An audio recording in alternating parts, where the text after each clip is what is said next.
So with Season of the Wish finally being out for a full week, it's time for me to talk about weapons, because there weirdly is a lot of roles that I want from the weapons from this season for once. And the way I'm going to do this is I'm going to split it out into two parts. So the first part is going to be talking about Season of the Wish weapons specifically. The second half is going to be talking about the weapons from Warlord's Ruin. And of course, as always, I'm going to use light.gg in order to get these roles. So if you are curious to see what roles you can get on these weapons as well, then light.gg is linked below in the description. And I'm going to start with a new fusion rifle known as Scatter Signal, because my friend has surely got one of these, and he says it does a lot of damage. And the way I can kind of relate this to is think of what the Cartesian coordinate actually does. It's pretty much the same thing, but it's strand. And because it's strand, it means it goes in the kinetic slot, so you can have an energy weapon to go alongside this as well. Whether that means you want to use Sunshot along with this, then that is up to you, because it's a possibility now. As for the traits on this weapon, I would actually start with the third column and go with Slice, which is something that was added in Season 23 or Season of the Wish. This basically allows you to sever targets on hits when you've used your class ability before you start shooting. And if you're not too familiar with the strand terminology, then basically what this means is you're going to be doing more hits, which means more damage. As for the trait in the fourth column, I'm going to go with Controlled Burst, because when you're doing continuous damage on a boss, for example,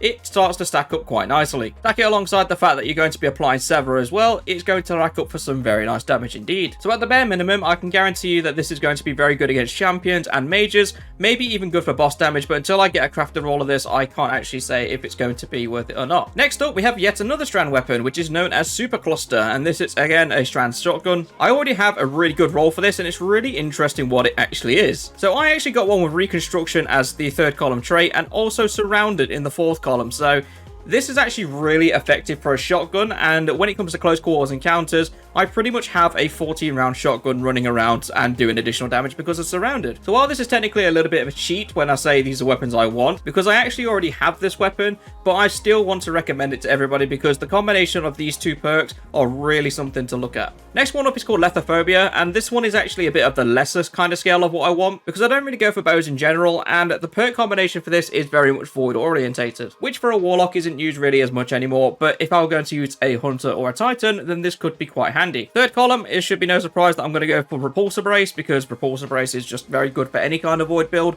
It basically grants you an overshield on void debuffs targets, so if I'm throwing void grenades out that can make everything volatile, then I'm going to get Repulsor Brace activating whenever I get a kill. But just to spice it up a bit more, I can also get Explosive Head in the fourth column, which makes this even better, because then it's got an AoE damage effect, so when a lot of enemies have been sucked in with a Vortex Grenade, then I can literally just fire one arrow and hopefully kill a bunch of them at the same time. Alternatively, there is also Golden Tricorn that you can get, and I personally just like Golden Tricorn. And the way Golden Tricorn actually works is, as soon as you've activated it by getting a kill, you can then throw a grenade or use a melee ability, and it will actually make it even stronger, provided that the energy type is matching to Void, because this is a Void bow. Speaking of Void, we got another linear fusion rifle, which is known as the Doom Petitioner. And if you're familiar with the latest trend of linear fusion rifles, then you're not going to be surprised that this is a 3-burst. And the trait I'm going for in the third column is going to be Reconstruction, because Reconstruction is just a beast of a trait. And in the fourth column, I'm going for Precision Instrument. And what this actually does is every time you get a hit, it will actually increase your precision damage. This goes up to 6 stacks, which is 25% damage increase as per light.gg. But if you do miss, then it removes all the stacks. But the good news with this is because it's a 3-burst linear fusion rifle, you're going to be hitting 3 times with every ammo that you use. And combining this with Reconstruction, it just basically means you can have 10 in the magazine at one time. Obviously, you can have more ammo if you put on backup mag, but honestly, with a linear fusion rifle, you're going to have boss spec on it. Another interesting weapon that's come back that I'm going to be looking at is Subjunctive. I'm hoping I said that right anyway. It's an arc SMG, which is a 900 RPM, so I'm very interested into getting one of these. Mostly because it actually comes with Subsistence, which is a perk I've not really considered for an SMG, and I would actually do it just for the idea of